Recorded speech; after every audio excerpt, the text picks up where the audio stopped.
کہ وہ اللہ کی پرمیشن کے بغیر چلے گئے تھے، تو کہیں اس واقعے کو بنیاد بنا کے لوگ ایسا نہ ہو کہ کہیں کہ ہمارے نبی تو افضل ہے، یونس علیہ السلام افضل نہیں ہے، کیونکہ ہمارے نبی تو بغیر پرمیشن کے کوئی کام نہیں کیا، اور یونس علیہ السلام تو اللہ کی پرمیشن کے بغیر چلے گئے تھے۔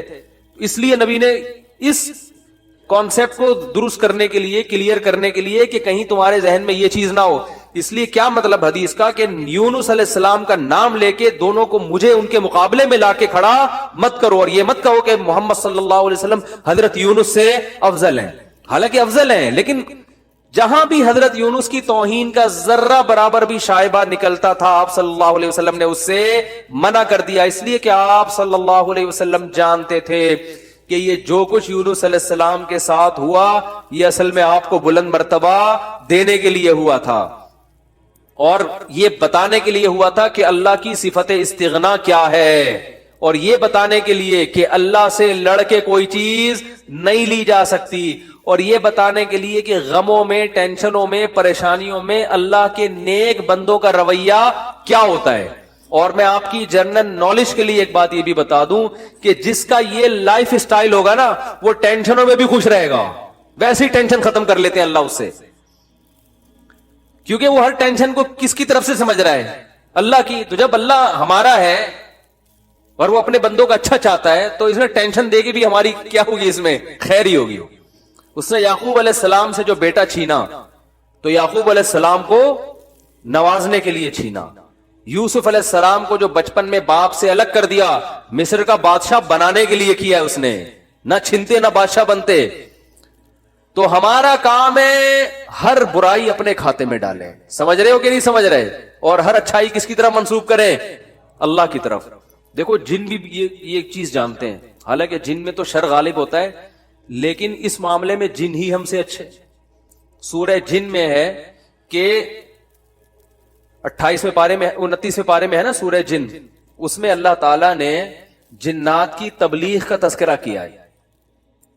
ہوا یہ تھا کہ رسول اللہ صلی اللہ علیہ وسلم قرآن مجید کی تلاوت فرما رہے تھے تہجد میں، مسجد جن وہاں مکہ میں موجود بھی ہے، تو جنات کا ایک وفد وہاں سے گزرا، انہوں نے جب قرآن سنا تو بڑے حیران ہوئے، یہ تو بالکل ویسا کلام ہے جیسا موسیٰ علیہ السلام پر نازل ہوئی تھی تورات اور حضرت عیسیٰ پہ انجیل، یہ تو بالکل ویسا کلام ہے۔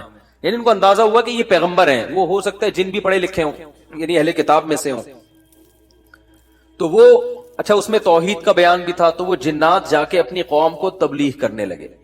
اچھا پھر ایک اور واقعہ یہ ہوا تھا کہ جنات جب آسمانوں پہ جاتے تو شہاب ثاقب کے ذریعے ان کا آسمانوں پہ داخلہ بند کر دیا گیا، تو یہ خبر بھی جنات میں پھیل گئی کہ پہلے ہم جاتے تھے کچھ نہیں ہوتا تھا، اب جانا روک دیا جا رہا ہے۔ یہ جو شہاب ثاقب ہوتے ہیں نا چنگاریاں، اس پہ سائنسدان اعتراض کرتے ہیں تو ویسی رگڑ لگنے سے وہ یعنی ستاروں کے ٹکڑے، سیاروں کے ٹکڑے ٹوٹتے ہیں، رگڑ دگنے سے یہ ہوتا ہے، تو یہ کوئی اسلام کے منافی نہیں ہے۔ اللہ تعالیٰ کسی جن کو مار سکتے ہیں، اس کے فرشتے کسی جن کو مار سکتے ہیں اس کے ذریعے، رگڑ بھی لگے اور وہ جل بھی جائے اور جن بھی مر جائے، تو اس میں کون سا کوئی وہ ہمیں جن تھوڑی نظر آ رہا ہے، ہمیں تو وہ شہاب ثاقب جاتا ہوا نظر آ رہا ہے۔ اور یہ بھی ضروری نہیں ہے کہ جب بھی شہاب ثاقب ٹوٹے تو کوئی جن ہی مر رہا ہو، اس سے اتفاقی حادثہ بھی ہو سکتا ہے۔ یہ تو اسلام نے یہ نہیں کہا کہ جب بھی آسمان پہ آپ کو رگڑتا ہوا ستارے کا ٹکڑا نظر آئے گا تو وہ جن ہی ہے جس کے پیچھے جا رہا ہے۔ وہ بعض دفعہ ایسے ہوتا ہے کہ جنات کا تعاقب ہوتا ہے اس کے ذریعے، تو یہ نبی کے دور میں ہوا۔ اور اس کی دلیل یہ ہے کہ جب قرآن کی آیتیں نازل ہوئی نا کہ جنات نے کہا کہ ہم جب جاتے ہیں تو شہاب ثاقب آتا ہے، تو اس پر کسی مشرک نے اعتراض نہیں کیا کہ یہ تو پہلے بھی آ رہے تھے، اب تھوڑی آ رہے ہیں، کوئی نیا واقعہ تھوڑی ہے، یہ تو پہلے بھی آ رہے ہیں۔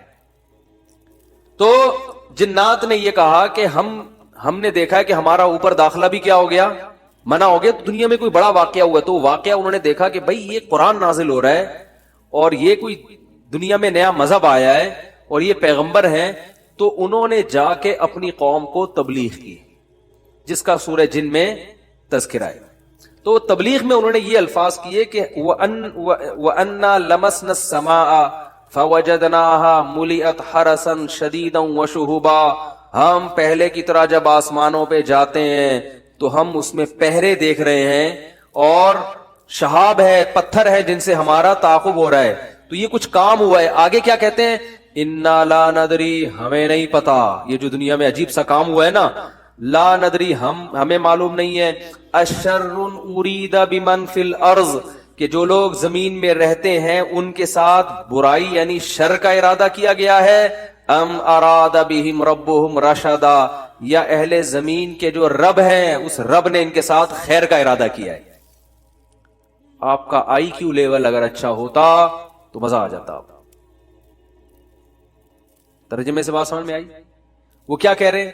ہمیں نہیں پتہ یہ جو نیا واقعہ ہوا ہے اہل زمین کے ساتھ برائی کا ارادہ کیا گیا ہے، پیسو وائس فعل مجہول، یا اللہ نے ان کے ساتھ خیر کا ارادہ کیا ہے۔ بھائی یہ بھی کہہ سکتے تھے کہ ہمیں نہیں پتا کہ اللہ نے ان کے ساتھ خیر کا ارادہ کیا یا شر کا ارادہ کیا ہے۔ شر اور خیر دونوں کی نسبت کس کی طرف کرتے؟ اللہ کی طرف، کہ پتہ نہیں اللہ اب انسانوں سے اچھا چاہ رہا ہے یا کوئی عذاب آنے والا ہے یا کوئی کچھ اچھا ہونے والا ہے، ہمیں نہیں پتا لیکن کچھ ہونے والا ہے۔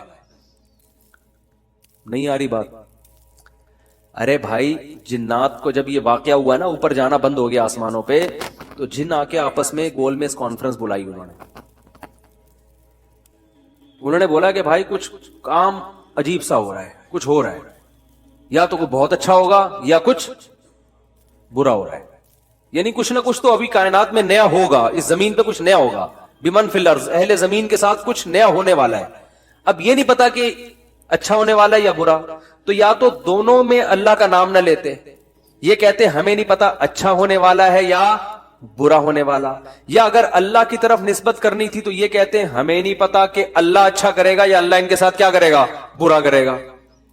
بھائی جو بھی کرے گا اللہ ہی کرے گا نا، یا تو اللہ کی طرف منسوب کرو اچھائی کو بھی اور برائی کو بھی، کہ ہمیں نہیں پتا کہ اللہ نے جو آسمان میں پہرے لگا دیے ہیں تو اب اللہ کا ارادہ ہے کہ اہل زمین کے ساتھ کچھ بہت اچھا کرے گا یا اللہ ان کو سزا دے گا، کوئی برا ہوگا ان کے ساتھ۔ لیکن جنات کا انداز دیکھو، وہ کہہ رہے ہیں جب برائی کی بات آئی تو اللہ کا نام درمیان سے غائب کر دیا۔ اشر اریدا، اریدا جو میرے تفسیر کے لیکچر سن رہے ہیں نا اسپیچز چینل پہ، ان کو پتا ہے اریدا اکریما کی طرح ہے، پیسو وائس، ارادہ کیا گیا ہے۔ کس نے کیا یہ نہیں بتا رہے، کیا تو اللہ نہیں ہے۔ برائی کا ارادہ کیا گیا ہے زمین والوں کے ساتھ یا اللہ نے اچھائی کا ارادہ کیا ہے؟ اب آئی سمجھ میں؟ اب بھی اگر نہیں سمجھ میں تو آئی کیو لیس لوگ ہیں آپ لوگ۔ پھر وہی پہلی ہے کہ وہ جو سیٹھ صاحب تھے نا، بے وقوف تھے، اپنے شاگرد سے کہہ رہے ہیں، اپنے ملازم سے، کہ ایسی پہلی پوچھ کہ اس کا جواب میں بتا سکوں، ورنہ بے عزتی ہو جائے گی نا۔ اور اگر نہیں بتایا نا میں نے اس پہلی کا جواب تو میں تجھے چھوڑوں گا نہیں، تیری گردن اڑا دوں گا میں۔ اب پہلی پوچھ لیکن آسان، تاکہ میری عزت بھی ہو جائے کہ بھائی سیٹھ نے پہلی کا جواب دیا ہے، جب جواب دوں گا عزت ہوگی، بھائی بڑے ذہین ہیں آپ۔ تو آہستہ سے اس کو کان میں کہہ دیا کہ ایسی پوچھنا کہ مجھے جواب اس کا آ بھی جائے، اتنی مشکل نہ ہو۔ اب یہ جو ملازم تھا نا، یہ گرو کہتے ہیں نا اس کو، گرو کہتے ہیں کیا چیلا کہتے ہیں، چیلا، چیلا یا چیلا، چیلا، بچہ بڑا ہوشیار ہے ماشاءاللہ، چیلا۔ تو وہ چیلا اب سوچنے لگا کہ یار ایسی پہلی پوچھو کہ بہت آسان۔ اب اس نے پہلی سوچ کے آیا، سرائکی میں یہ لطیفہ ہے اصل میں، دیکھو ہک چانٹ مرے سا سدھا تھیا ویسی، یہ میں نے ایک لفظ سیکھا ہے بھی سرائکی کا، اب کسی کا مطلب نہ پوچھنا، وہ چماٹ لگا دے گا آپ کو کھینچ کے۔ دیکھو ہک چانٹ مرے سا سدھا تھیا ویسی، تو یہ کسی سے کہنا نہیں ورنہ کوئی گارنٹی نہیں ہے، ٹھیک ہے نا۔ تو وہ جو تھا نا، اس میں اس نے پہلی سوچی، اس نے کہا حضور، اب مجھے پوری سرائکی تو آتی نہیں نا، وہ ہمارے حضرت سرائکی میں سناتے تھے یہ لطیفہ، وہ مزہ سرائکی میں ہی ہے۔ خیر، ہک مخلوق ہے، پونچھ گھمیندی ہے، چولہے کے گرد گھومدی ہے تے میاؤں میاؤں کریندی ہے بھائی، پونچھ بلی ہے نا، سب کو پتا ہے بھائی، اور چولہے کی گرد اکثر گھومتی، اور آخر میں کم بخت نے یہ بھی بتا دیا کہ میاؤں میاؤں کریندی ہے، کہ یار ایسا نہ ہو یہ کوئی شیر اور چیتا کو لے آئے۔ اب یہ کھوپڑی اس کی کام نہیں کر رہی نا، آئی کیوں؟ اب یہ گھنٹہ بیٹھ کے سوچ کے کہتا ہے یار کس مصیبت، کہہ رہے ککیڑ، مرغا نا۔ اب یہ جو چیلا تھا نا، اس نے بولا اگر میں نے بول دیا نا کہ یہ غلط ہے تو میری تو ایسی کی تیسے. اور یہ تھا 1.5 ہوشیار. یہ اگر یہ کہہ دیتا کہ جی یہ جو ہے کیا نام ہے صحیح جواب دیا تو اس کو یہ شبہ تھا کہ جو میرا گرو ہے وہ کہے گا کہ یہ شاید 2 نمبر ہی کر رہا ہے. تو اس نے بڑی چالاکی سے ایک کام کیا. اس نے بولا حضور لگتا ہے کسی نے دسیا ہے. یعنی اتنی مشکل پہلی میں نے پوچھی تھی اور آپ نے بالکل درست جواب دیا. یہ کسی نے یقیناً آپ کو بتایا ہے. تو جواب کہتے ہیں نہیں عقل جی دوڑ ہے. عقل کی دوڑ ہے بھائی. ادھر کیا ہے یہ عقل جی دوڑ ہے. ہمارے ادھر ایسی پڑھتے تھے عقل جی دوڑ ہے. عقل کی دوڑ ہے بھائی یہ. تو میں نے اتنی ڈیٹیل میں آپ کو بتایا اب بھی سمجھ میں نہیں آ رہا کہ جنات کیا کہہ رہے ہیں. انا لا ندری ہمیں نہیں پتا اشر ارید بمن فی الارض کے زمین والوں کے ساتھ شر کا ارادہ کیا گیا ہے ام اراد بہم ربہم رشدا یا رب نے خیر کا ارادہ کر لیا ہے. تو کتنی تمیز ہے جنات میں ہے بھائی. حالانکہ شر کا ارادہ بھی اگر کیا تو اللہ نے کیا ہے, خیر کا ارادہ بھی کیا تو کس نے. لیکن قرآن جنات کے ان الفاظ کو نقل کر کے, قرآن نا سمندر ہے, بہت سارے مضامین قرآن میں ہوتے ہیں, ایک ایک آیت میں بہت ساری چیزیں نکل رہی ہوتی ہیں. تو یہاں یہ جہاں یہ بات ثابت ہو رہی ہے تبھی تو فقہا نے بیان کیا نا کہ قرآن اور حدیث سے استدلال 4 طریقوں سے ہوتا ہے. عبارت النص, اشارت النص, اقتضاء النص اور دلالت النص. 4 طریقے ہیں جہاں سے فقہا قرآن اور سنت سے مسائل نکالتے ہیں جو اصول فقہ میں پڑھائے جاتے ہیں. جو آج کل جو نئے محقق آ رہے ہیں نا مارکیٹ میں, انہوں نے ان میں سے کوئی اصول بھی نہیں پڑھا ہوتا. تو اس سے یہ بھی پتا چل رہا ہے قرآن تمیز بھی سکھا رہا ہے ہمیں کہ جنات سے تمیز سیکھ لو. ہمیشہ شر کی نسبت اپنی طرف کرو. صحیح ہے نا. میری وجہ سے ایسا ہوا, یہ ساری خرابی کس کی وجہ سے ہوئی ہے؟ میری وجہ سے ہوئی ہے. بھائی میری کوئی کوتاہی ہے جس کی وجہ سے شکست ہوئی ہے. جیسے غزوہ احد میں شکست ہوئی تو صحابہ نے تو اپنے آپ کو جھونک دیا تھا, شکست ہو گئی تو قرآن نے کیا کہا؟ تمہاری وجہ سے ہوئی ہے. ٹھیک ہے نا, تم نے پیغمبر کی اس معاملے میں اطاعت نہیں کی. صحابہ نے یہ نہیں کہا واہ ہم مدینہ چھوڑ کر آ گئے پیغمبر کے لیے ہے بھائی, اتنے ساری ہم نے قربانیاں دے دی اور اسباب کی دنیا میں کامیابی کی امید نہیں تھی, پھر بھی ہم نے اپنے آپ کو میدان جنگ میں لے جا کے جھونک دیا. اب ایک گھاٹی پہ اگر 50 آدمیوں کے میں سے چند لوگوں نے اگر امیر کی اطاعت نہیں کی تو اس کی ہم سب کو اتنی بڑی سزا مل رہی ہے. دوسرے کوتاہی تو انہوں نے کی ہے اور قرآن کہہ رہے کہ تم نے کی ہے. سب کی طرف نسبت کیوں کی جا رہی ہے؟ صحابہ نے ایسا کوئی لفظ زبان سے نہیں نکالا, کچھ بھی نہیں نکالا صحابہ. اے اللہ ہماری غلطی ہے, ہم استغفار کرتے ہیں, آئندہ یہ کوتاہی نہیں ہوگی. کیسا کامیابی کے اصول ہیں یہ. تو بھائی دیکھو دنیا میں آپ کو اللہ کی مان کے چلنا ہے, آخرت میں پھر اللہ آپ کی مان کے چلے گا. سمجھ رہے ہو نا. پھر آخرت میں اللہ کہے گا کہ وَلَكُمْ فِيهَا مَا تَشْتَهِي أَنفُسُكُمْ, تمہیں زبان سے نہیں بولنا پڑے گا, جو دل میں تمہارے خیال آئے گا نا, خواہش پیدا ہوگی, اس دل کی خواہشات کو اللہ وہاں پورا کرے گا. دنیا آزمائش کی جگہ ہے, پیڑے کھانے کی جگہ نہیں ہے. یہاں آزمائشیں ہیں, اور اگر کوئی آزمائش نہیں ہے تو یہ خود ایک آزمائش ہے. آپ کہہ سکتے ہیں فلاں تو بڑی ہنسی خوشی زندگی گزار رہا ہے, وہ تو کوئی آزمائش ہی نہیں ہے. او بھائی یہ ہنسی خوشی زندگی خود ایک آزمائش ہے کہ یہ اللہ کا شکر ادا کر رہا ہے کہ نہیں کر رہا. اسے نہ کوئی بیماری ہے, اس کا گھر بھی ہے, اس کے بیوی بچے بھی ہیں, اس کو سکون بھی ہے, گھر میں آتا ہے بیگم تمیز سے بات کرتی ہے, اور جناب گھر سے باہر نکلتا ہے تو بیگم پوچھتی نہیں ہے واپسی پہ کہ انڈے کیوں نہیں لے کر آئے. کوئی کسی قسم کی ٹینشن نہیں ہے. یہی ہو رہا ہے نا آج کل. اور جناب ابا بھی ٹھیک ہیں, اماں بھی ٹھیک ہیں, ملک کی حالات بھی ٹھیک ہیں, بے روزگاری بھی نہیں ہے, بلکہ والدین کو گالیاں دینے کی بھی ضرورت نہیں ہے. لائٹ بھی نہیں جا رہی ہے, پنکھا بھی چل رہا ہے, بٹن دباؤ پنکھا چلتا ہے. جیسے آسٹریلیا میں تو یہی ہوتا ہے, بٹن دباتے تھے پنکھا چل جاتا تھا وہاں پہ. میں حیران ہوتا تھا یار, ہم تو دیکھتے ہیں ٹرائی کر کے چلا کہ نہیں چلا. ایسا ہی ہوتا ہے نا, چل گیا اے اللہ تیرا شکر ہے, نہیں چلا کوئی بات نہیں, لائٹ آنے والی ہے تھوڑی دیر میں آ جائے گی. جنریٹر چلاؤ, کھینچو پھر اس کو جا کے, کتنے تو چپک کے مر گئے جنریٹر سے بیچارے اس چکر میں. تو کوئی ٹینشن اگر نہیں ہے تو بھی بڑی ٹینشن ہے بھائی. کہیں اللہ ایسا تو نہیں ہے کہ کوئی بہت بڑی پکڑ آنے والی ہے, اللہ کی بہت بڑی پکڑ نہ آنے والی ہو. اس لیے ڈرنا ہے. تبھی کہتے ہیں نا الایمان بین الخوف والرجاء، خوف اور امید کے درمیان ہے ایمان. اللہ کی نعمتوں پہ خوش بھی ہونا ہے لیکن خوف کے ساتھ، اترانا نہیں ہے، خوف کے ساتھ. یار اللہ نے مجھے گاڑی بھی دے دی، گھر بھی دے دیا، بیوی بچے بھی دے دیے، روزگار بھی اچھا ہے، صحت بھی اچھی ہے، سب کچھ ہی مجھے مل گیا. تو کہیں یہ استدراج نہ ہو، اللہ کی طرف سے ڈھیل نہ ہو، کیونکہ فرعون کو بھی سب کچھ مل گیا تھا. صحابہ میں تو ایسا بھی ہوتا تھا جب ان کے سامنے اچھے مرغن کھانے آتے رونا شروع کر دیتے.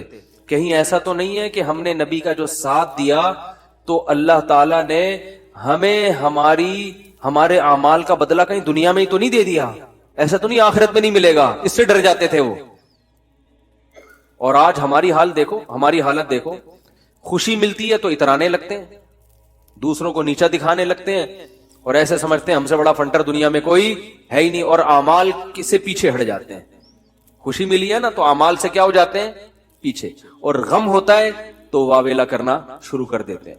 جیسے قرآن نے کہا ان الانسان خلق ہلوعا اذا مسہ الشر جزوعا واذا مسہ الخیر منوعا، کہ انسان کو جب شر پہنچتا ہے جزوعا، جزا فضا شروع کر دیتا ہے، واویلا، ہائے میرے رب نے یہ کر دیا، ہائے میرے اللہ نے یہ کر دیا میرے ساتھ، میں ہی ملا تھا اب ٹینشن دینے کے لیے.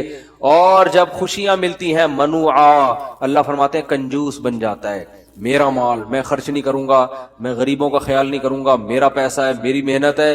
تو کہیں الا المصلین، فرمایا کچھ لوگ ہیں جو معتدل ہوتے ہیں کہ جب غم پہنچتا ہے تو صبر کرتے ہیں، خوشی پہنچتی ہے تو اللہ کی اطاعت میں اور زیادہ بڑھ جاتے ہیں. اور وہ کون لوگ ہیں؟ الا المصلین الذین هم علی صلاتهم دائمون، وہ نمازی جو اپنی نمازوں کی حفاظت کرتے ہیں. اور والذین هم من عذاب ربهم مشفقون، آخرت کا سوچ سوچ کے ڈرتے رہتے ہیں. لفروجہم حافظون، اپنی شرمگاہوں کی حفاظت کرتے ہیں. الا علی ازواجہم او ما ملکت ایمانہم، سوائے اپنی بیویوں کے کسی اور کے پاس نہیں جاتے. لِأَمَانَاتِهِمْ وَعَهْدِهِمْ رَاعُونَ، اپنے ایگریمنٹ کے پابند ہوتے ہیں، کسی کو زبان دے کے پیچھے نہیں ہٹتے معاہدوں کے. تو اللہ نے جو خوف دن کے دل میں نا ان کی یہ صفات بیان کی ہیں، فرمایا یہ نارمل لوگ ہوتے ہیں. یہ کیا ہوتے ہیں؟ نارمل. آج کسی نے بتایا کہ وہاں ایک افغانی آئے ہوئے تھے، وہ کہنے لگے کہ ہم نے وہاں امریکیوں کو دیکھا ہے کہ جب ان کی لڑائی ہوتی تھی نا وہاں افغانستان میں، تو ادھر افغانی جب شہید ہوتے ہیں تو ان کے دوسرے جو بھائی ہیں نا وہ صبر کرتے ہیں، بھائی شہید ہو گئے، اللہ تعالیٰ اس کے درجات بلند کرے. انہوں نے کہا کہ جب کوئی امریکی قتل ہوتا ہے تو چیخ چیخ کے رو رہے ہوتے ہیں فوجی. تو یہ ایک اسلام کا ایک صاف نظر آتا ہے کہ مسلمان غم کیسے جھیلتا ہے، اور جس کا آخرت پر ایمان نہیں ہے، حالانکہ ان کی فوج میں موٹیویشنل اسپیکر بہت ہوتے ہیں جو ان کو موٹیویٹ کرتے رہتے ہیں ملک، لیکن وہ کہتے ہیں ذرا سا زخم ہوتا ہے ایسا چیختے ہیں.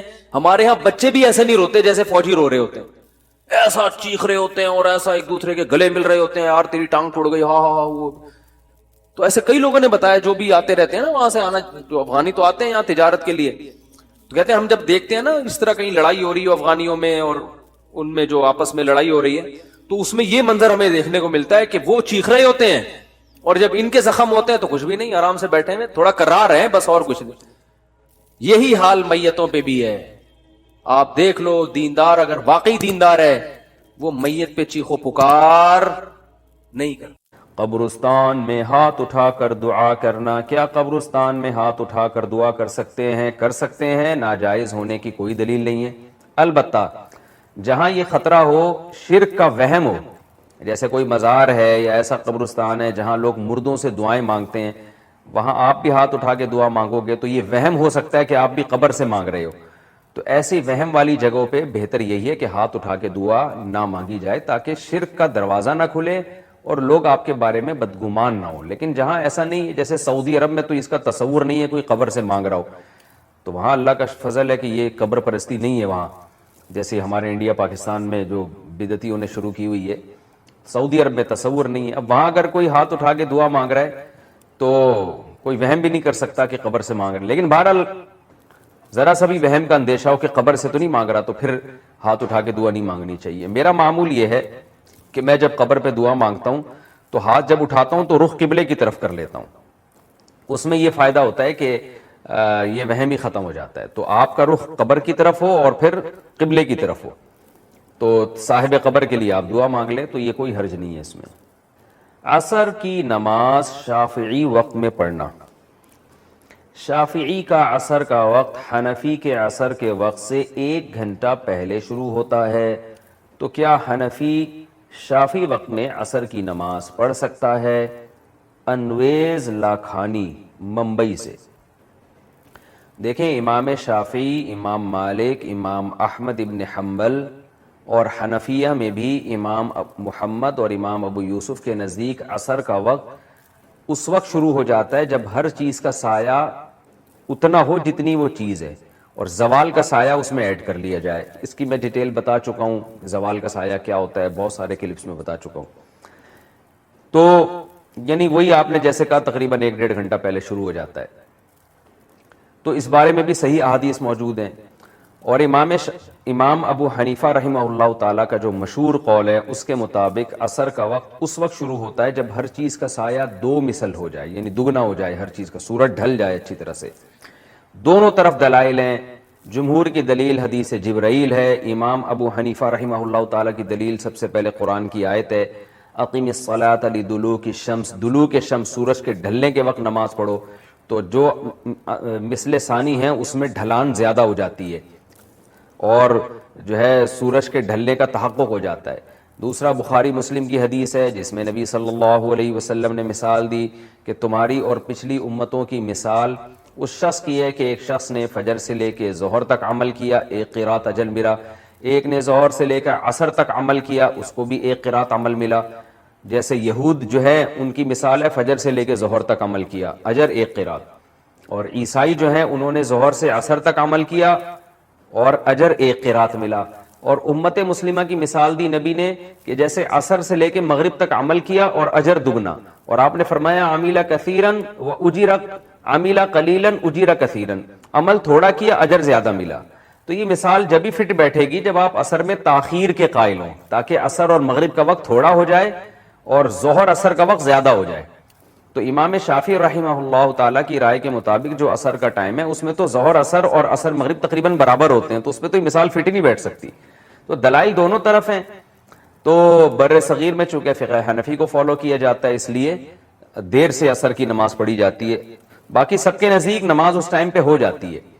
تو ہماری رائے تو یہی ہے کہ جو حنفیہ میں مفتابی قول ہے جس پر فتویٰ ہے کہ عصر کی نماز میں اتنی تاخیر کی جائے کہ ہر چیز کا سایہ 2 مثل ہو جائے، لیکن چونکہ دوسری طرف بھی مضبوط رائے ہے اور وہ بھی کوئی کمزور رائے نہیں ہے، اور حنفیہ میں خود صاحبین جو امام ابو یوسف، امام محمد اسی رائے کی طرف گئے ہیں، خود امام حنیفہ کا ایک قول بھی اس کے مطابق ہے، تو اس لیے خود حنفی فقہا اس کی اجازت دیتے ہیں کہ اگر کبھی ضرورت ہو تو آپ امام شافعی کے قول پر بھی عمل کر سکتے ہیں، کیونکہ وہ امام شافعی کا قول نہیں، وہ فقہ حنفی ہی کا حصہ ہے۔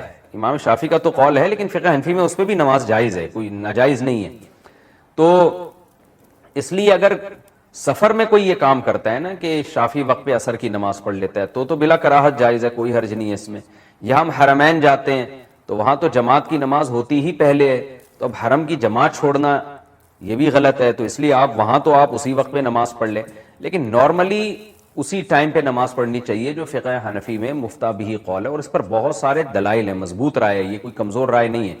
وہ یہی ہے کہ جب ہر چیز کا سایہ دگنا ہو جائے اس وقت عصر کی نماز پڑھیں آپ، لیکن اگر کوئی بہرحال پہلے وقت میں پڑھ لیتا ہے تو نماز اس کی ہو جائے گی، کوئی گناہ نہیں ملے گا۔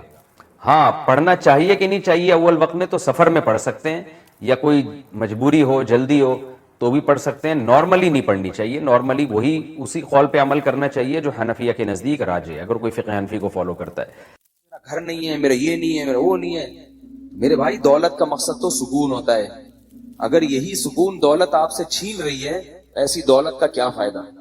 سکون سب سے بڑی نعمت ہے، اللہ کی تقدیر۔ یہ جو نفسیاتی ڈاکٹر ڈپریشن کا علاج کرتے ہیں نا، خدا کی قسم ان کے پاس ڈپریشن کا علاج نہیں ہے، ڈپریشن کا اور اسٹریس کا علاج صرف اور صرف قرآن کے پاس ہے، صرف اور صرف۔ تبھی میں نے نفسیاتی ڈاکٹر بھی خوش نہیں دیکھے، وہ بھی پاگل ہوتے ہیں، ان کو یہ ہوتا ہے مریض ہی نہیں آ رہا ہمارے پاس، اسی میں ڈپریشن کے جو ہے نا مریض بن جاتے ہیں، کوئی بندہ ہی نہیں آ رہا، اتنی تھوڑی فیس دی ہے اس میں، وہ اپنا علاج نہیں کر سکتا، تمہارا کہاں سے کرے گا؟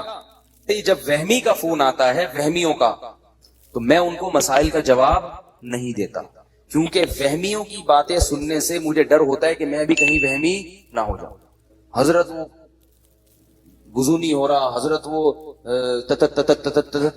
طلاق کا لفظ تو نہیں نکل گیا میرے دماغ میں, اور میں سوچتا رہتا ہوں, تو مجھے یہ ہوتا ہے کہ میرے بھی دماغ میں بھی یہ بات نہ بیٹھ جائے.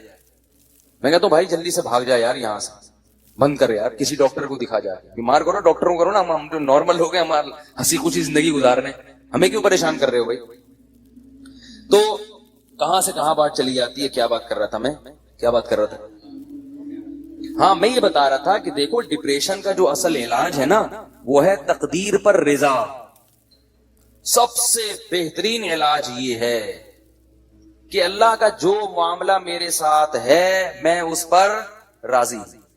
وہ مجھے اگر غریب رکھنا چاہتا ہے میں غربت میں خوش ہوں, وہ اگر مجھے 1000 گز کا بنگلہ دینا چاہتا ہے تو میں اس میں خوش ہوں. حضرت حسن رضی اللہ تعالی عنہ بہت زیادہ دولت مند تھے, اور حضرت حسن کے جو نانا تھے محمد صلی اللہ علیہ وسلم وہ بہت زیادہ مسکین تھے. تو کسی نے حضرت حسن سے کہا کہ آپ کے پاس تو بڑی دولت ہے اور آپ کے نانا اور آپ کے والد کے پاس تو تھی نہیں. تو انہوں نے کہا بھائی اللہ اگر مجھے اس میں رکھنا چاہتا ہے تو میں اس میں خوش ہوں. آئی بس بھائی جس حال میں اللہ نے رکھا ہے بس ٹھیک ہے, تو پریشان ہونے کی چندہ ضرورت نہیں. اللہ آپ کو ڈیفنس میں گھر دلا رہے وہاں رہ لو, اللہ آپ کو چاہ رہا ہے کہ آپ اورنگی ٹاؤن میں رہو تو وہاں رہ لو, اللہ چاہ رہا ہے کہ آپ گرو مندر میں رہو تو وہاں رہ لو, اللہ چاہ رہا ہے کہ مچھر کالونی میں لیاری ندی کے قریب رہو. اب آپ استطاعت نہیں ہے تو مجبوراً وہاں لے لو بھائی, مچھر وچھر کا کر لو, جالیاں والیاں لگا لو, اسپرے کر لو تاکہ بیمار نہ ہو. ٹھیک ہے نا, انجوائے کرو بس وہی اسی میں.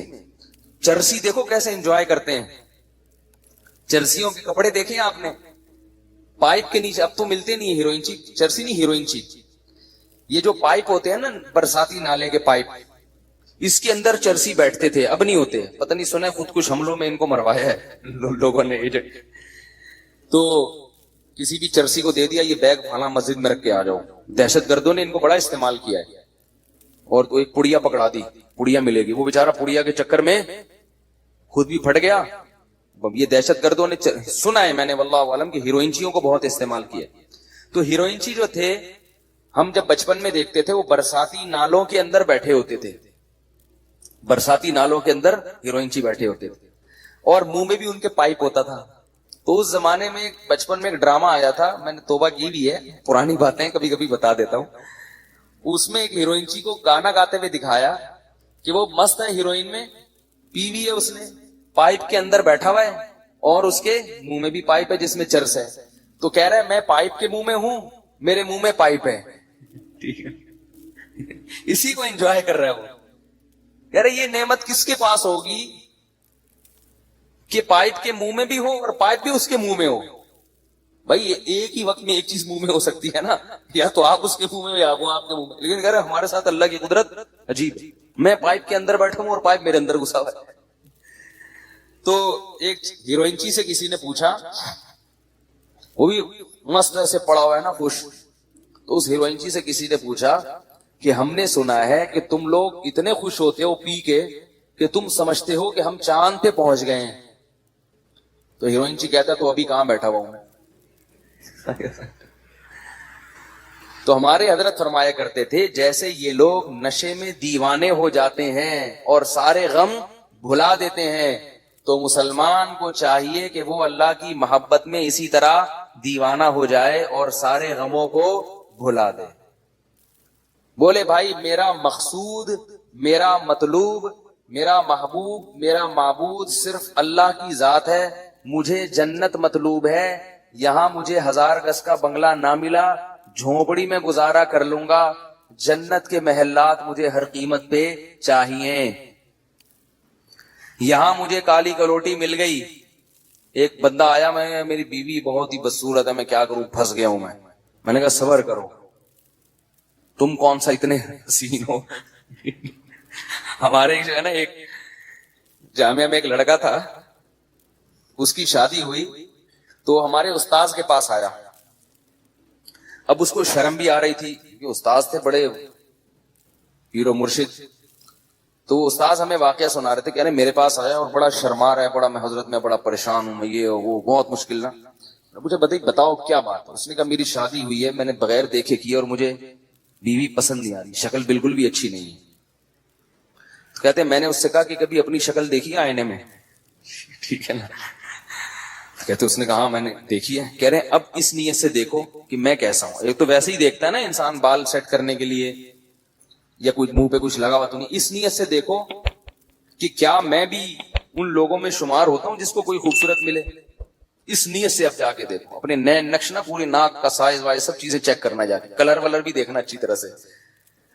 تو وہ کہتے ہیں کہ وہ اس نے دیکھا اور آ کے کہا الحمدللہ میں مطمئن ہو گیا ہوں، ٹھیک ہے کہ اس ڈیزائن میں مجھے یہ بھی غنیمت ملی۔ تو ڈپریشن، پریشان، یہ ناشکری ناشکری ناشکری، ہر وقت کیا ہے؟ ناشکری۔ اتنی ناشکری ہے اس سے کیا ہو جاتے ہیں؟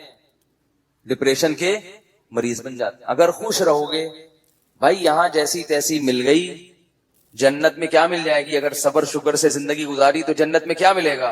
حور ملے گی۔ جنت دنیا میں جو کچھ ملتا ہے نا ہم کو اور آپ کو، وہ اس میں ہماری محنت کا دخل نہیں ہوتا، اس میں تقدیر کا دخل زیادہ ہوتا۔ کیسے کیسے بدصورت لوگ ہیں، بہت خوبصورت عورتیں مل جاتی ہیں، کیسی کیسی بدصورت عورتیں ہیں، بہت خوبصورت شوہر مل جاتے ہیں، با اخلاق لوگوں کو بد اخلاق بیوی مل جاتی ہے، بد اخلاق کو با اخلاق، تو ایسے سارا سیٹ اپ چل رہا ہے۔ اور جنت کیا ہے؟ وہ تو اللہ نے نیک لوگوں کے لیے بنائی ہے، وہ تو ان کو تو اللہ نے اسپیشل حسن دیا ہے جنت کی حوروں کو، فرمایا مقصورات فی الخیام، خیموں میں بند کر دیا، تمہارے لیے بنایا گیا ان کو۔ تو گزارا چلاؤ بھائی، گزارا چلاؤ، سمجھ رہے ہو؟ زیادہ پریشان ہونے کی ضرورت نہیں ہے، ویسے بھی بڑھاپے میں سب چیزیں ختم، بڈھی ہو جائے گی پھر دیکھنا اس کو، کون حسین بڈھے میں بڑھاپے میں نہ خود حسین رہو گے نہ وہ حسین رہے گی، سب حساب، تو تھوڑے دن کی بات ہے تو صبر کر لو، کیا خیال ہے؟ یا پھر وہ کام کرو جو میں بولتا رہتا ہوں، گناہ کی طرف مت جاؤ، گناہ کی طرف مت جاؤ، اس کی ٹھکائی لگے گی۔ گناہ کی طرف جاؤ گے تو کیا ہوگا؟ حساب و کتاب دینا پڑے گا اس کو۔ تو اللہ تعالیٰ نے مسلمان کو ٹینشن فری بنایا ہے۔ مسلمان کو غم ہوتا ہے تو صرف کون سا غم؟ کہ یار جنت میں پہنچنا ہے میں نے، اللہ راضی ہو جائے۔ پھر اس حال میں اللہ اگر آپ کو پیسہ بھی دے دے، آپ کوشش کریں، ہاتھ پہ ہاتھ رکھ کے بیٹھ جانا، یہ دین ہمیں نہیں سکھاتا۔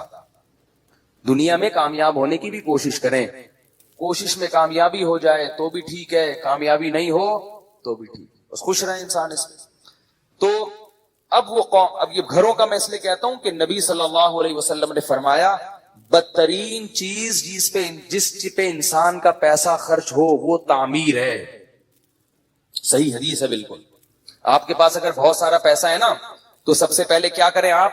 اچھی خوراک کا انتظام کریں، پیٹ میں اچھی چیز اترنی چاہیے، جیم جیلی اور یہ ساری چیزیں چھوڑ دیں، شہد کھایا کریں، ڈالڈا گھر سے نکال دیں، جب اللہ نے آپ کو مالی وسعت دے دی زیتون اور دیسی گھی لا کے ڈبے رکھ دیں گھر میں، بیگم جو پکے گا گھی میں پکے گا، 10 انگلیاں گھی میں اور سر کڑھائی میں، ٹھیک ہے نا؟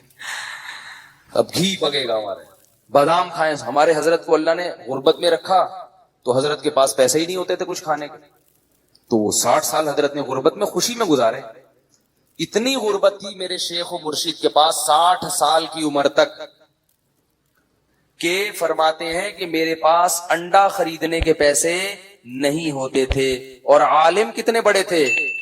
دارالعلوم کورنگی کے شیخ الحدیث تھے، سب سے بڑا مرتبہ، کتنا بڑا ادارہ ہے نا دارالعلوم کورنگی، حضرت مفتی محمد شفیع صاحب رحمہ اللہ کے نائب سمجھے جاتے تھے، اور لیکن لوگوں کو پتہ نہیں چلتا تھا آپ کی غربت کا، کیونکہ رہتے اتنے استغنا کے ساتھ تھے نا کہ لوگ ان سے قرضے مانگنے آتے تھے۔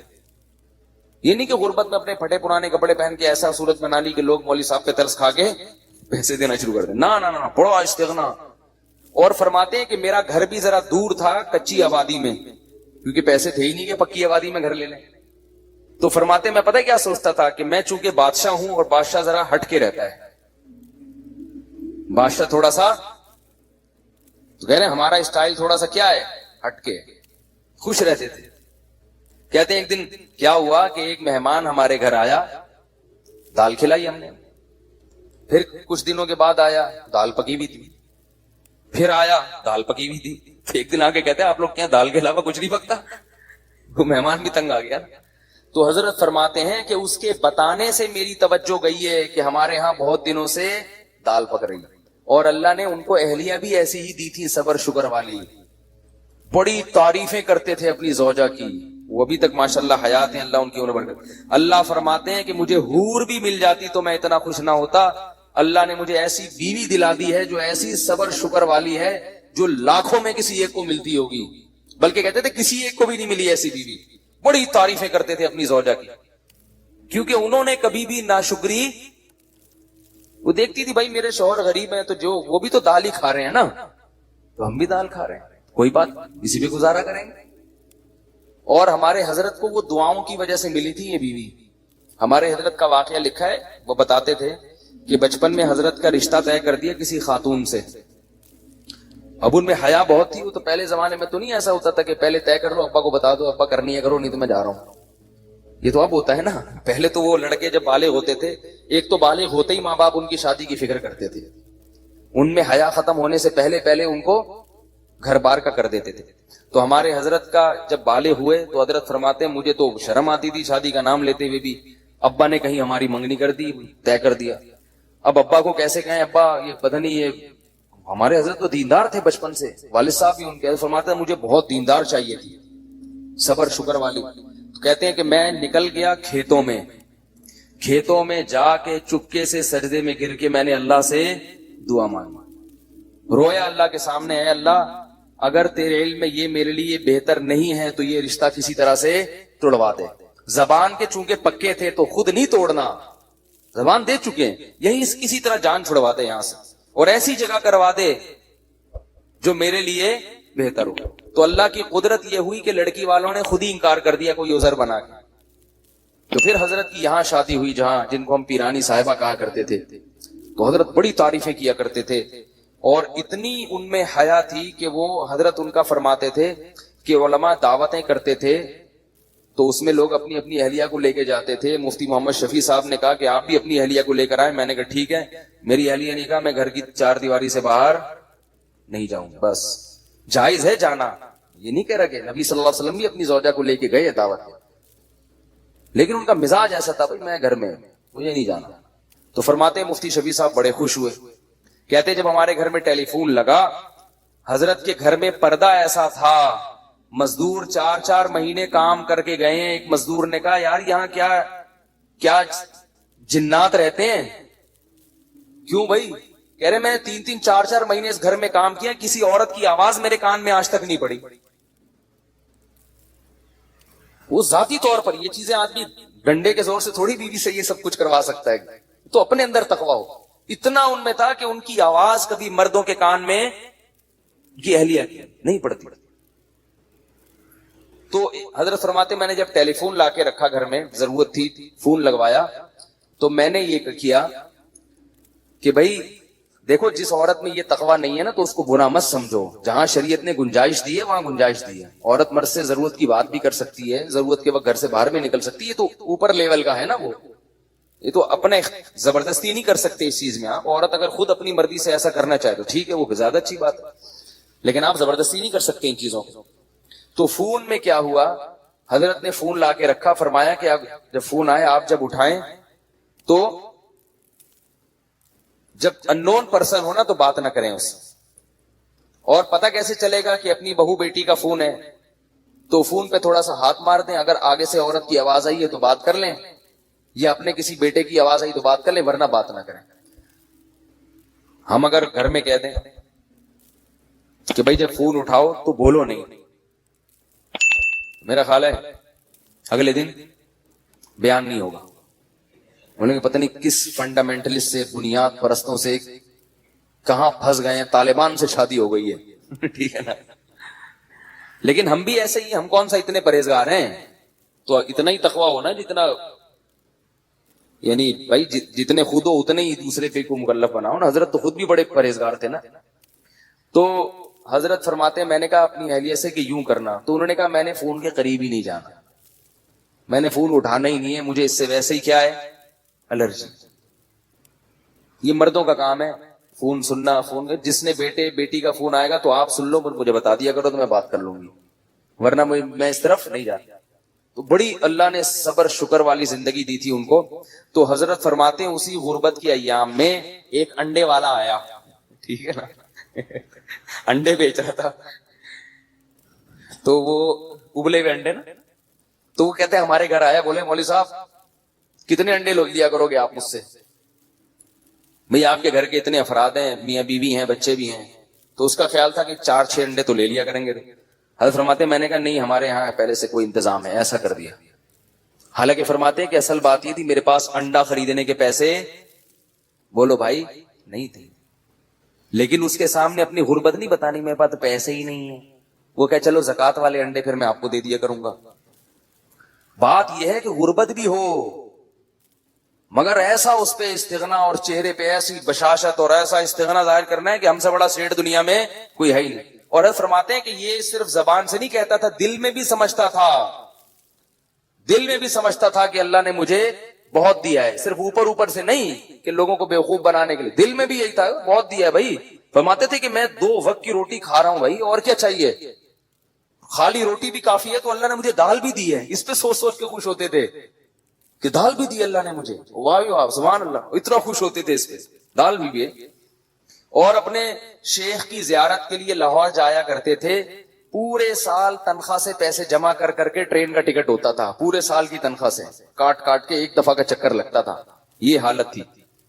اور پھر کیا ہوا ہے کہ پودوں کا بڑے مزاج ان کے، غربت تھی مگر مزاج شاہانہ تھا، گرینری کا بڑا شوق تھا، پھول لگانے کا، پودے لگانے کا، خوشبوؤں کے استعمال کا۔ تو پودے لگانے کے لیے نا ان کے پاس وہ نہیں تھا، شاور نہیں ہوتا وہ پانی دینے کے لیے، اس میں پتہ نہیں کیا ٹیکنیکل چیز کر کے ایک شاور بنایا تھا حضرت نے، تھا بڑی صفائی ستھرائی۔ تو کیا ہوا کہ حضرت کی اہلیہ بیمار ہو گئی۔ اب میں اہلیہ کا بتاؤں کیسا توکل تھا۔ اہلیہ بیمار ہو گئی، ڈاکٹر کے پاس گئے تو ڈاکٹر نے کہا کہ ان کے جسم میں وٹامنس کی کمی ہے، پھل فروٹ کھانے کو، پھل فروٹ تو ملتے ہی نہیں تھے حضرت کو، غربت میں کہاں پھل کھا سکتے ہیں۔ تو بتایا کہ ان کو آپ پھل فروٹ کھلائیں۔ کیا کھلائیں؟ یہ میں صرف اپنے شیخ کے واقعات نہیں سنا رہا، مقصد یہ ہے کہ ایسی زندگی گزرے گی تو صحت بھی ملے گی، بغیر سیب کے آئرن آئے گا آپ کے جسم میں، اور ٹینشن والی زندگی گزارو گے نا، سیب کے جوس بھر بھر کے پی لو پھر بھی آئرن کی کمی ختم نہیں ہوگی۔ آپ فرماتے ہیں میں لے گیا ڈاکٹر کے پاس، ڈاکٹر نے کہا ان کو سیب کھلائیں، آم کھلائیں، یہ کھلائیں، وہ کھلائیں، پیسے ہی نہیں تھے سیب کھلائیں۔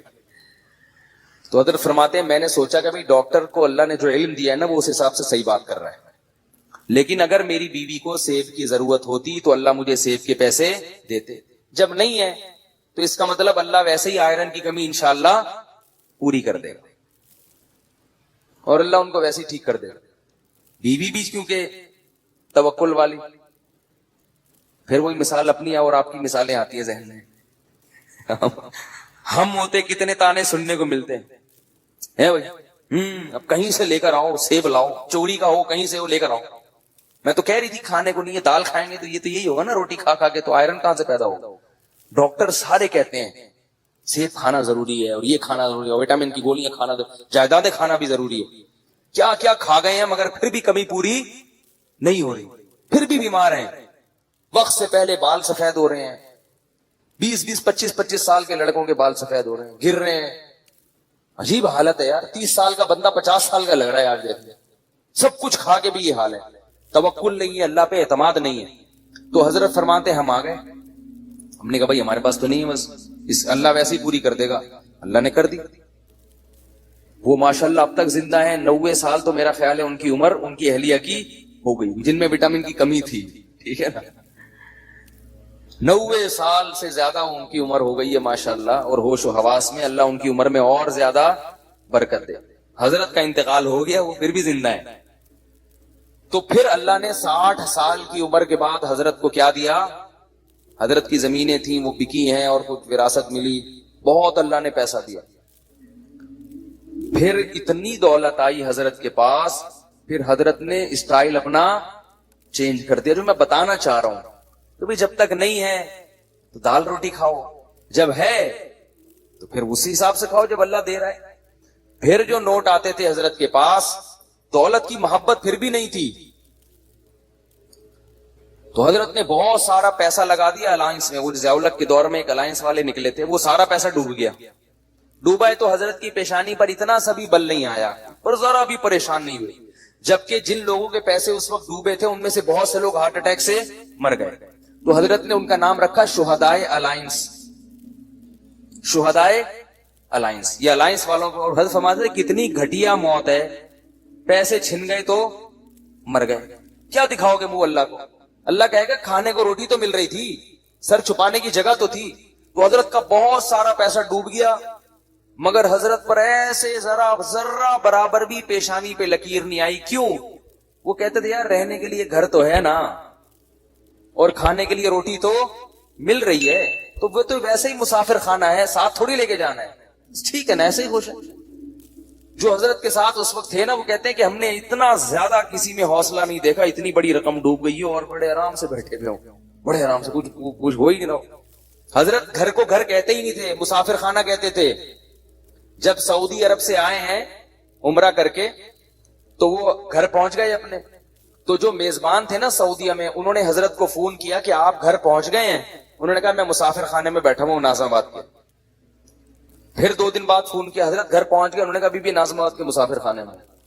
اس نے کہا آپ مسافر خانے میں کیا کر رہے ہیں, گھر کیوں نہیں جا رہے ہیں؟ انہوں نے کہا بھائی یہ مسافر خانہ ہی ہے, گھر ور نہیں ہوتا مسلمان کا. اور واقعی اب دیکھو نا, حضرت کا جنازہ اٹھ گیا نا, قبر میں چلے گئے, ثابت ہو گیا نا کہ واقعی وہ کیا تھا, مسافر خانہ ثابت ہو گیا. تو ہم لوگ ہیں بے وقوف جو گھر کو گھر سمجھتے ہیں. تو کیا تھا کہ حضرت کو جب اللہ نے دولت دی تو نوٹوں کی گڈیاں رکھی ہوتی تھی اتنی بڑی بڑی, اس میں سے حضرت اپنی ضرورت کے پیسے رکھتے تھے, باقی سارے فی سبیل اللہ صدقہ. اس میں سے گیس کا بل نکالیں گے, جو ضرورت کی چیز خریدنی ہے. گاڑی خریدی حضرت نے, گاڑی کیسی خریدی؟ اب دیکھو پیسہ آتا ہے تو لوگ اپنے اوپر خرچ نہیں کرتے, یہ بھی کنجوسی ہے. وہ بحریہ ٹاؤن میں پلاٹ لے لو, بس پلاٹ لے لو, بس پلاٹ لے لو. ابے بھائی خرچ کرو اللہ کے بندو. حضرت نے ایک فلیٹ بھی خریدا, وہ اس لیے خریدا کہ میں آج مر جاؤں گا تو یہ مدرسے کا گھر ہے, میری زوجہ کہاں رہیں گی. اس لیے سے خریدا کہ میرے مرنے کے بعد میری زوجہ کے لیے انتظام, بولو نا بھائی, ہونا چاہیے. اور بچے کی سب کی شادیاں ہو گئی تھی, وہ الگ ہو گئے تھے, الگ رہتے تھے, تو ان کا تو انتظام ہو گیا. بس ایک زوجہ میں اگر مر گیا تو ان کا کیا بنے گا, یہ تو مدرسے کا گھر ہے. ٹھیک ہے نا, تو یہ مدرسہ یہاں رہتا ہے نہیں رہتا, تو بھائی ان کے لیے فلیٹ خرید. وہ بھی جب اللہ نے بس وہ فلیٹ گئے نہیں, اس میں گئے نہیں. اس کے علاوہ باقی پیسوں کا کیا کرنا ہے؟ اب کیا پلاٹ خریدنا, کیا گھر خریدنا, گاڑی خریدو. سب سے پہلے خوراک, حضرت نے سب سے پہلے پیسہ کہاں خرچ کیا؟ خوراک. بھائی خوراک, اب پہلے تو اللہ چلا رہا تھا بغیر خوراک کے, پیسے نہیں تھے. اب اللہ کہے گا اب ہے تو اب تو سیب کھاؤ نا, آئرن کی کمی, ورنہ آئرن کی کمی ہوگی. دولت مند آدمی اگر سیب نہیں کھاتا اس میں آئرن کی کمی ہوتی ہے. غریب آدمی کچھ بھی نہ کھائے پھر بھی فٹ رہتا ہے, کیونکہ اللہ نے اس کو دیا ہی نہیں کچھ, تو اللہ کہتے ہیں اسی میں پوری کر دوں گا میں. شیر کو آئرن کی کمی کے لیے سیب کھانا پڑتا ہے بھائی. شیر میں وٹامن سی کی کمی کہاں سے پوری ہوتی ہے؟ وہ صرف گوشت کھاتا ہے, اور اسی گوشت میں وٹامن اے بھی ہے, ڈی بھی ہے, سی بھی ہے, سب کچھ ہے اس میں. تو اللہ ہر چیز سے ہر چیز پوری کر سکتے ہیں. ہم خالی گوشت کھانا شروع کر دیں تو مر جائیں گے تھوڑے دنوں میں. تو اب کیا تھا کہ حضرت نے سب سے پہلے کس پہ توجہ دی؟ خوراک. خوراک ایسی خاندانی, ہٹو بچوں, بادام صبح, اور 1 گلاس خالص دودھ, بہترین خاندانی قسم کا سیب چھلا ہوا. چھلکے فرماتے تھے, ڈاکٹر نے ایک دفعہ حضرت کو کہا کہ چھلکوں میں طاقت زیادہ ہوتی ہے. حضرت فرمایا پھر چھلکے آپ کھایا کریں. مزاح بہت تھا ہمارے حضرت کی, خوش ہوتا ہے نا انسان تو مزاح بھی ہوتا ہے طبیعت میں. فرمایا پھر یہ آپ کھائیں گے وٹامن, ٹھیک ہے نا. تو اس لیے کہ چھلکے ہضم نہیں ہوتے نا, وہ وٹامن کا کیا کرنا ہے جو ہضم ہی نہ ہو. ڈاکٹر بھی تو بعض پھینکو ہوتے ہیں, بس بول دیتے ہیں, یہ نہیں دیکھتے کہ اس کا کیا نقصان بھی ہوگا, کیا فائدہ ہوگا. چھلکوں میں طاقت زیادہ ہے. اللہ کے بندے, چھلکے اللہ نے جانوروں کے لیے بنائے, ان کو بھی تو کچھ کھانے دو. تو ساری چیزیں خود کھا جاؤ گے تو بکری کیا کھائے گی, ٹھیک ہے. تو اب جو ہے وہ چھلکے حضرت نے فرمایا کہ آپ کھائیں. وہ چھلا ہوا سیب کھایا کرتے تھے, میٹھا. جب سیب کا موسم ختم ہو جاتا تھا, اچھے سیب ملنا بند, تو سیب کا ناغا نہیں. حضرت کی مطالعہ بہت تھا نا, حکمت پر, ایلوپیتھک سائنس پر بھی مطالعہ تھا, اور ہومیوپیتھک پر بھی, اور حکیموں کی کتابیں بھی پڑھی ہوئی تھی حضرت نے, تو خوراک کی بڑی ریسرچ تھی. وہ فرماتے تھے کہ نہار منہ میٹھا سیب جس نے کھا لیا تو اللہ اس کو ڈاکٹروں سے ہمیشہ کے لیے محفوظ رکھے گا, اور واقعی حضرت کو اللہ نے ڈاکٹروں سے بچایا گا. تو جب موسم ختم ہوتا تو پھر پوری دنیا میں تحقیق ہوتی کہاں کا سیب سب سے اچھا ہے, تو پھر ٹورنٹو سے حضرت کے لیے سیب کی پیٹیاں آیا کرتی تھی. سیب کا ناغہ نہیں ہونا چاہیے. بادام, سیب اور بھنے ہوئے چنے یہ کھاتے تھے. اسی طرح میں جب بھی حضرت کے گھر گیا ہوں کھانا بڑا اسٹائلش دیکھا ہے, وی آئی پی قسم کا خاندانی کھانا. کھاتے بہت تھوڑا تھے مگر کھاتے بہت اچھا تھا. پگڑی بڑی مہنگی تھی. ایک دفعہ میں نے قیمت پوچھ لی تھی, وہ زمانے میں بڑی ہزاروں روپے کی پگڑی تھی. حضرت فرماتے تھے کہ سر کی پگڑی اور سر کی ٹوپی کی قیمت آپ کے جوتے سے زیادہ ہونی چاہیے. جوتا مہنگا ہے, ٹوپی کیا ہے, سستی. اس کا مطلب سر کو اتنا پروٹوکول نہیں دے رہے, پاؤں کو عزت زیادہ دے رہے.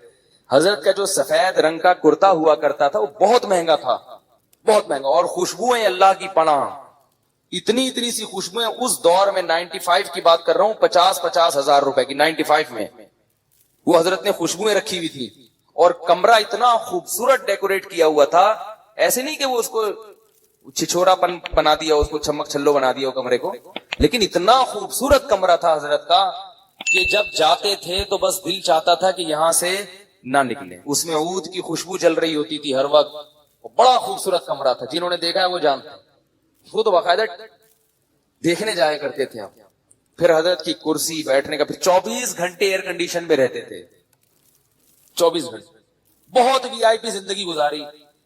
مکان نہیں بنایا, پلاٹ نہیں خریدا, مر جائیں گے, اپنی ذات پہ لگاؤ. ایک بس سنا دو گاڑی خریدنے کا واقعہ سنا وہ. پھر حضرت نے کھوجا کہ گاڑی ہونی چاہیے. حضرت نے کیا سوچا کہ کیا ہونا چاہیے. یہ میں آپ لوگ کو بتا رہا ہوں کہ پیسے جمع مت کرو اللہ کے بندو. یہ کوئی قصے کہانیاں نہیں سنا رہا, میں قصے کہانی نہیں سنا رہا. حضرت نے کہا گاڑی ہونی چاہیے. گاڑی خریدنے گئے, شو روم میں گئے, تو شو روم والے سے کہا کوئی گاڑی دکھاؤ. گاڑی, اس نے کہا یہ ہے نا گاڑی. انہوں نے کہا یہ گاڑی, ٹھیک ہے, یہ کوئی گاڑی, اس کو گاڑی بولتے ہیں. یہ حضرت اسی سٹائل سے سنایا کرتے تھے, یہ گاڑی. تو انہوں نے کہا یہ کیا ہے, یہ گاڑی نہیں, تو یہ گاڑی ہے, گاڑی دکھاؤ بھائی. تو کہتا ہے مولوی صاحب آپ کی رینج کتنی ہے. اس نے کہا مولوی صاحب ہیں یہ بیچارے کیا گاڑی خریدیں گے, کوئی پرانی سی ایف ایکس لینے آئے ہوں گے, زکات کے پیسوں سے جمع, کسی نے کوئی ہدیہ دیا ہوگا لفافے میں ڈال کے, کوئی جمع ہو گئے ہوں گے, تو وہ یہ سمجھ رہے تھے. اچھا, حضرت کے بیٹے سعودیہ چلے گئے تھے, مدینہ یونیورسٹی میں ان کی بڑی اچھی اچھی تنخواہیں تھیں, تو انہوں نے بڑی اچھی گاڑی خریدی تھی, بہت خوبصورت. حضرت فرماتے ہیں مجھے خیال آیا کہ میرے بیٹوں کے پاس اتنی مہنگی گاڑی ہے تو میں ان سے بھی زیادہ مہنگی گاڑی خریدوں گا. اور آگے ملفوظ دیکھو, فرماتے تھے اس لیے کہ پتہ یہ چلے کہ باپ میں ہوں, یہ میرا باپ نہیں ہے, کیونکہ ان کے پاس اچھی گاڑی آ گئی ہے. میرے پاس اگر پرانی ہوگی تو لوگ ان کو میرا باپ سمجھیں گے, اور مجھے کیا سمجھیں گے, یہ سٹائل تھا بھائی, سٹائل. تو فرماتے ہیں میں نے چاہا کہ میں اس سے زیادہ اچھی گاڑی خریدوں گا تاکہ پتا چلے کہ ابا کون ہے, میں ہوں. ایسا نہ ہو کہ لوگ ان کو میرا بس باپ سمجھنا شروع کر دیں.